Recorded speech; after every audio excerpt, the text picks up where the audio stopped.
Hello friends, first time నేను pineapple తెపాచే చేసా. Process చాలా ఈజీ.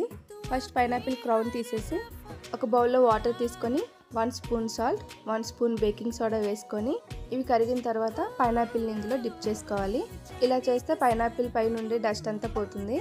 నెక్స్ట్ పైనాపిల్ నీట్గా వాష్ చేసుకున్నాక పైనాపిల్ బయట ఉన్న స్కిన్ని కాస్త మందంగా కట్ చేసుకోవాలి, ఫ్లష్ ఉండేటట్టు. నెక్స్ట్ వీటిని చిన్న చిన్న ముక్కలుగా కట్ చేసుకోవాలి. ఓన్లీ బయట ఉన్న స్కిన్ పార్ట్తోనే చేస్తాం ఇది. ఇప్పుడు ఒక గ్లాస్ జార్ తీసుకొని అందులో ఈ పీసెస్ అన్నీ వేసుకోవాలి. నెక్స్ట్ 1 లీటర్ వరకు వాటర్ ఫిల్ చేసుకొని 2-3 స్పూన్స్ బ్రౌన్ షుగర్ లేదా బెల్లం వేసుకోవచ్చు. నెక్స్ట్ దాల్చిన చెక్క, 10 మిరియాలు, చిన్న అల్లం ముక్క, పించ్ ఆఫ్ సాల్ట్ వేసుకోవాలి. ఒకసారి మిక్స్ చేసుకున్నాక పైన క్లాత్ పెట్టి టైట్గా కట్టేసుకోవాలి.